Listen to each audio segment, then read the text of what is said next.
Shanavas ഫേക്കാണ്. Shanavas പെങ്ങളൂട്ടി card കളിക്കുകയാണെന്നാണ് ഇന്നലെ എവിക്റ്റായി പോയിരിക്കുന്ന ജിഷിൻ പറഞ്ഞിരിക്കുന്നത്. എവിക്ഷന് ശേഷമുള്ള ജിഷിന്റെ ഒരു ഇന്റർവ്യൂ ഇപ്പോൾ വന്നിട്ടുണ്ട്. പുറത്ത് നല്ല ഫ്രണ്ട്സാണ് ഷാനവാസും ജിഷിനും. അതുകൊണ്ട് തന്നെ ജിഷിന് ഷാനവാസിനെ നന്നായി അറിയാം. ഷാനവാസിന്റെ സ്വഭാവവും അറിയാം. ഷാനവാസ് ആദിലയും നൂറയും സപ്പോർട്ട് ചെയ്യുന്നത് അവരുടെ കമ്മ്യൂണിറ്റിയുടെ വോട്ട് കിട്ടാൻ വേണ്ടിയാണ്. അവർക്ക് കിട്ടുന്ന വോട്ടിൻ്റെ ഒരു വിഹിതം കിട്ടാൻ വേണ്ടിയാണ് ഷാനവാസ് പെങ്ങളൂട്ടി കാർഡ് കളിച്ച് അവർക്ക് സപ്പോർട്ടായി നിൽക്കുന്നത് എന്നാണ് ജിഷിൻ പറയുന്നത്. ബിഗ് ബോസ് ഹൗസിൽ ഇപ്പോൾ നിൽക്കുന്ന ഷാനവാസ് ഫേക്കാണ്. ഇതല്ല ശരിക്കും ഷാനവാസ് എന്നാണ് ജിഷിൻ പറയുന്നത്. ജിഷിൻ അങ്ങനെ ഒരു സംശയം തോന്നാൻ കാരണം നെവീൻ്റെയും ഷാനവാസിൻ്റെയും ആ ഒരു ഇഷ്യൂവിൻ്റെ സമയത്ത് അതിനിടയിൽ കളിച്ചത് ആദിലയാണ്.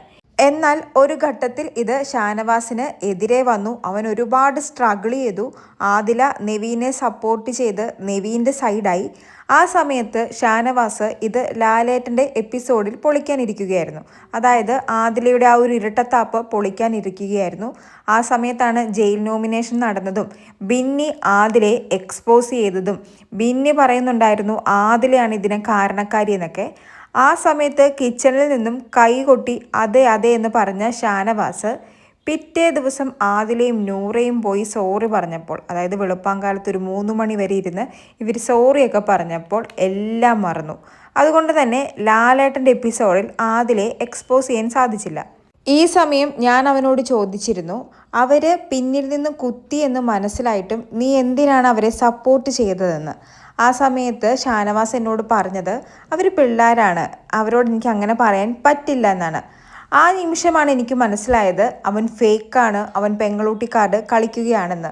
കാരണം ഒറിജിനൽ ഷാനവാസ് അങ്ങനെയല്ല, സ്ട്രെയിറ്റ് ഫോർവേഡാണ്. അവൻ എന്തെങ്കിലും പറയാനുണ്ടെങ്കിൽ മുഖത്ത് നോക്കി പറയും. ഇത് അവൻ വോട്ടിന് വേണ്ടി ഫേക്കായിട്ട് നിൽക്കുകയാണ്. ഷാനവാസിൻ്റെ ആ നയം പൊളിക്കാൻ അവസരം കിട്ടിയത് എനിക്ക് അവസാനമായിരുന്നു. അതായത് ക്വാളിറ്റി ചെക്കിംഗ് ഓഫീസറെ മാറ്റുന്നതിന് വേണ്ടി ഒരു വോട്ടിംഗ് നടന്നല്ലോ. ആ സമയത്തും ഷാനവാസ് ജിഷിനെതിരെ നിന്ന് ആദിലയ്ക്കാണ് സപ്പോർട്ട് ചെയ്തത്.